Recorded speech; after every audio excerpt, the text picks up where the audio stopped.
నమస్కారం. నేను మీ Phanibhaskar, Dilsukh Nagar, Hyderabad. Welcome to Pasumarthi astrology centre. Please do subscribe my channel for more videos. మరికొన్ని వీడియోస్ కోసం ఛానల్ సబ్స్క్రైబ్ చేసుకోండి. నచ్చినట్టయితే లైక్ చేయండి. అలాగే మీ బంధుమిత్రులకి, శ్రేయోభిలాషులకి కూడా షేర్ చేయండి. వారికి కూడా ఎంతో కొంత ఉపయోగకరంగా ఉంటుంది. మనం గత కొన్ని వీడియోలుగా యోగాల గురించి తెలుసుకుంటూ ఉన్నాం. అంటే ఏ గ్రహాల వల్ల కొన్ని యోగాలు ఏర్పడతాయి అనే విషయాన్ని తెలుసుకున్నాం. అలాగే మరికొన్ని ఈ యోగాలు అనేకం, కొన్ని వేల యోగాలు కూడా ఉంటాయి. అంటే గ్రహాల కలయిక వల్ల ఏర్పడుతూ ఉంటాయి. యోగము అనగా 2 లేక 3 గ్రహాల కలయిక. కొన్ని గ్రహాలు కొన్ని చోట్ల ఉండటం వల్ల, కొన్ని గ్రహాలు కొన్ని చోట్ల కేంద్ర కోణ స్థానాల్లో ఉండటం వల్ల, అష్టకాల్లో ఉండటం వల్ల, వ్యయస్థానాల్లో ఉండటం వల్ల ఇలా ఏర్పడుతూ ఉంటాయి. కాబట్టి మనం మళ్ళీ కొంత విరామం తర్వాత చేసుకుందాం కొన్ని యోగాల గురించి. ఇప్పుడు ఒక 10-12 యోగాలు వరుసగా తెలుసుకునే ప్రయత్నం చేద్దాం. ఈ వీడియోలో మనం శకట యోగం గురించి తెలుసుకునే ప్రయత్నం చేద్దాం. ముఖ్యంగా ఈ యోగము ఎలా ఏర్పడుతుందయ్యా అంటే, చంద్రుడు అంటే మనం జన్మించినప్పుడు నక్షత్రం ఏదైతే ఉంటుందో అదే మన జన్మ రాశి చక్రంలో చంద్రుడు ఉన్న స్థానం. ఉదాహరణకి అశ్విని నక్షత్రంలో జన్మిస్తే చంద్రుడు మేషరాశిలో ఉంటారు.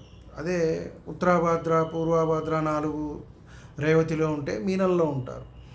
అలాగే మనం మళ్ళీ మఖ, పుబ్బ, ఉత్తర 1వ పాదంలో జన్మించిన వారైతే చంద్రుడు అక్కడ ఉంటారు కాబట్టి వారి రాశి అదే అవుతుంది.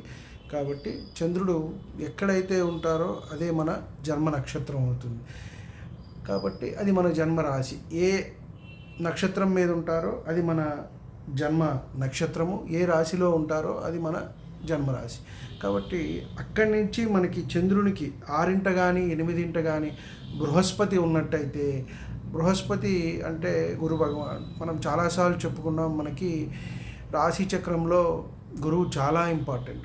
గురువు ఉన్న స్థానాన్ని బట్టి, ఆయనకి ఉన్న బలాలను బట్టే మనం ఈ జాతకం బాగుంటుంది, ఇది మంచి జాతకము అని మనం చెప్పవచ్చు.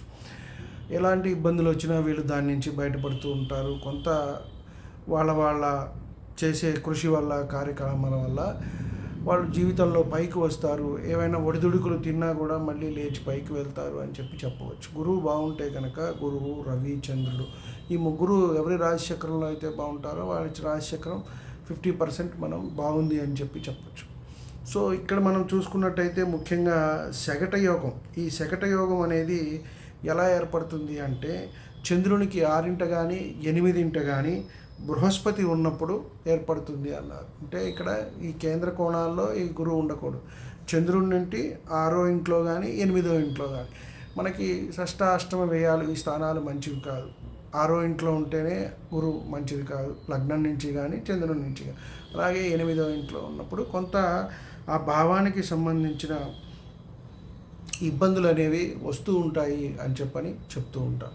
సో ఇలా ఉన్నప్పుడు మాత్రమే ఎవరు జన్మించిన రాశి ఏదైతే ఉంటుందో చంద్రుడి నుంచి 6లో కానీ 8లో కానీ ఉన్నప్పుడు మాత్రమే ఈ యోగం అనేది ఏర్పడుతుంది, శకట యోగం. దీనివల్ల ఏమిటి ఫలితం అంటే, ఇది అంత మంచి యోగంగా మనం చెప్పనక్కర్లేదు. దీనివల్ల ఇబ్బంది పడతారు. ఎంత గొప్ప కుటుంబంలో జన్మించినా సరే కిందకి వెళ్ళిపోతూ ఉంటారు. అనవసరమైన అలవాట్లకు పోయి దురలవాట్లు, అలాగే దుష్ట సావాసాలు అంటే చెడు స్నేహాల వల్ల వీరు అనునిత్యం కిందకి వెళ్ళిపోతూ ఉంటారు తప్పితే వీరు పైకి అనేది ఎదగటం అనేది కష్టము అని చెబుతుంటారు. అందరిలో కూడా పేరు ప్రతిష్టలు ఏమీ రాకపోవటం, నిత్యం ఈతి బాధలతో అనేది ఉండటం అనేది జరుగుతూ ఉంటుంది.